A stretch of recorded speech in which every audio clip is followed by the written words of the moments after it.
પટ્ટી પરોવાનું કામ ચાલુ છે. હા હો જો તમને સરસ આવડે છે આ ખાટલી વર્કનો હે જયાબા? તઈ તમને શીખવાડું શું ત્યાં હવે મારા પાનુબા શીખે છે. હા હું આગળ શીખી જાય. આ વાદળી જાય છે ને આઠ લેજે લીધા ને આ વાદળી છે કે લીલો છે જો જેવો સસમા થતો ક્યાંક પાછું કાઢવું સસમા પડે તો ને. સડાવ્યા છે કેમ એમ છું. તો એ વાદળી ને લીલો આવી ગયો આ વાદળી હાલ. ખાટલી વર્કનું છે, હા સરસ મજાની પટ્ટી પોરવાય છે.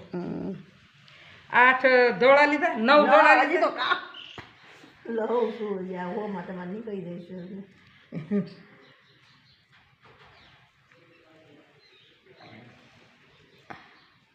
ગોટી ફેરફાર થાય નહીં હો.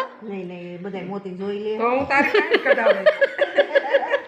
પોરવામાં સારું છે કે કેમ સારું છે એ ખબર પડે. કેમ ના ના જોઈ લે હે બધા ભૂલ પડે છે એમાં કેમ છે, હરખું પોરવાય એમાં કેમ છે, જોઈ જોઈને નાખો ને ફૂલ પડાવવા દો ને ભૂલ પડવા દેવાતી છે. 8 સફેદ લીધા. પાકે પાયે કામ કરવું પડે ને. પછી એક કાળો લે પાછો એટલે કોરનું આવે. કાળો હા. હમણાં મારા જેઠના દોસ્તાર આવવાના છે. હા આવે છે. હા બે ભાઈઓ આવે છે વિદ્યાનગરથી. હા આમ થાકે બસ અમથા જ હોય ને. છે આમ પછી નાખવાના આમ વીર એમ ન હોય આ નીચેથી. ઠીક આખી હા એટલે એમ હા હવે ખબર પડી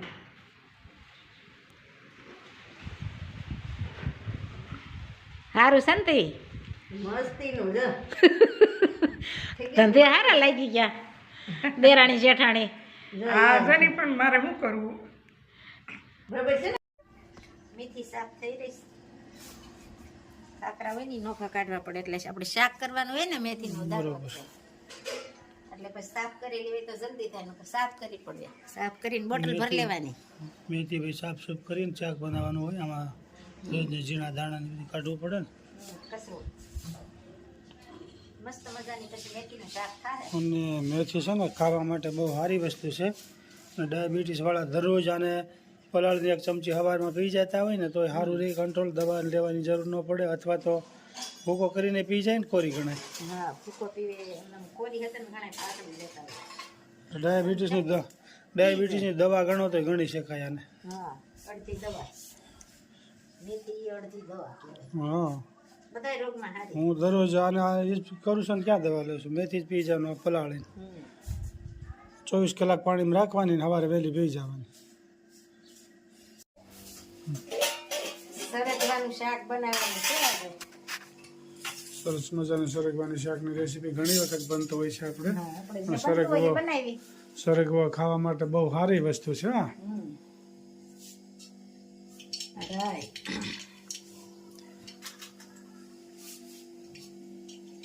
ખૂબ સરસ મજાનું શાક બની રહ્યું છે. હરગવાનું ભાઈ બેનો કોમેન્ટ કરજો બધા. રાઈ જીરું અને મેથીનો પાવડર અને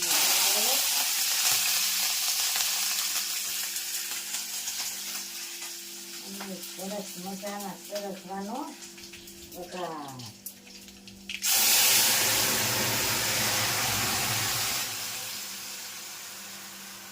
શીંગું થોડીક બાફી નાખવાની અથવા થોડીક વાર આમ પાણીમાં સડવા દેવાની બરોબર. અને પછી છાશ નાખવાની એટલે પોચી થઈ જાય. નકર છાશ આવે ને તો ખૂબ સરસ મજાનું સરગવાનું શાક બની રહ્યું છે.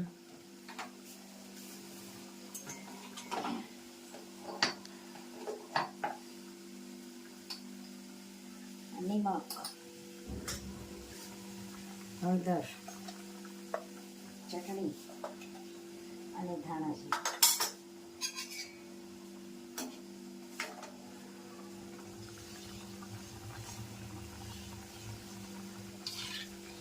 ખૂબ સરસ મજાની બેનો કોમેન્ટ કરી રહ્યા છે. ઈ બેનોનો ખૂબ ખૂબ આભાર. વર્ષાબેન સોની તો બધાને યાદ કરે છે. રૂહી, આરોહી, માલા, નિશ્રા, નવનીત. હા હા કે રંજનબેન તમે નવું નવું બનાવો, અમારા મોંમાં પાણી આવી જાય. તો આવો આ બાજુ આવો તો જરૂર.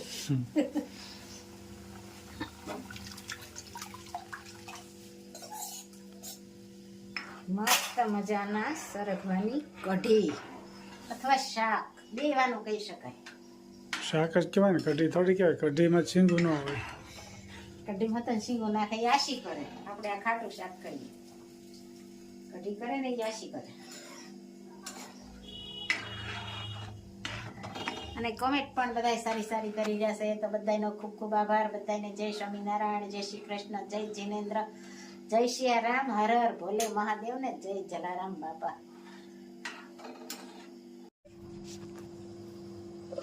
સરસ મજાનું સરગવાનું શાક અને ગાજરનો સંભારો અને જમવા પણ કેમ બન્યું? સણાના લોટનું ખાણું હમણાં વધારે થાય કેમ?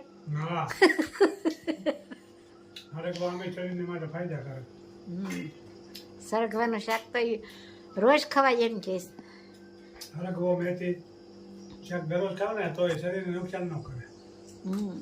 સારામાં સારું હેલ્ધી મસ્ત મજાનું શાક થઈ ગયું સર. હા, બપોર પછી તરબૂચમાં તળી દેવાની. અમારા બા પણ બે ગયા. કેમ બન્યું બા? સારું છે ને? જય સ્વામિનારાયણ. સારું રહેશે ને બા? બપોર પછી તરબૂચમાં તળી દેવાની.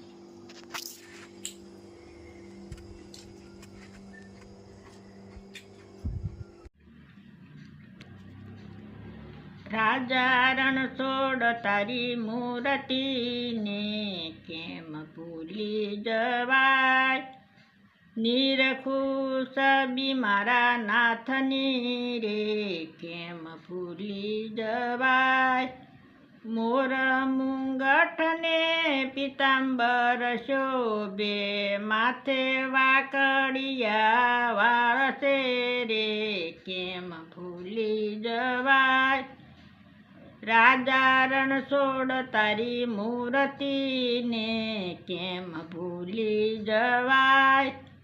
પીળા પિતાંબર ને જરકસી જામા, કેડે કંદોરાનો ઝુમખો રે કેમ ભૂલી જવાય. વૈજંતી માળાને લાગો રૂપાળા, કડે 51 હાર છે, કંઠે 51 હાર છે રે કેમ ભૂલી જવાય.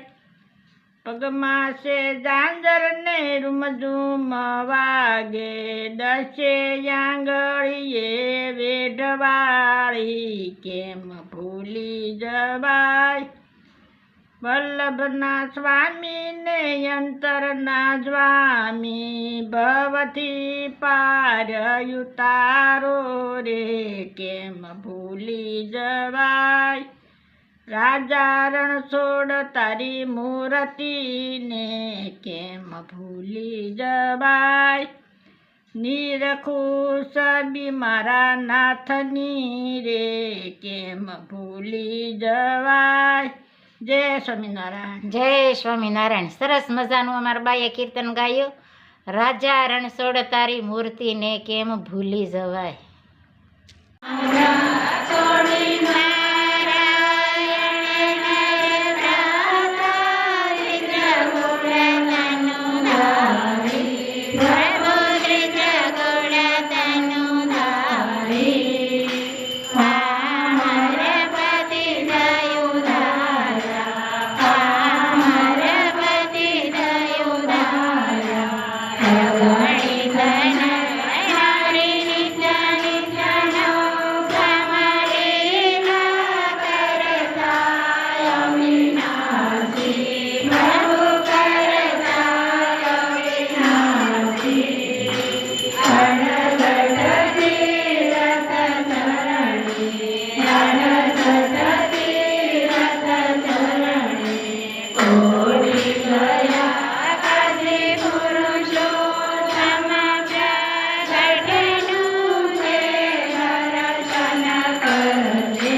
સુગમ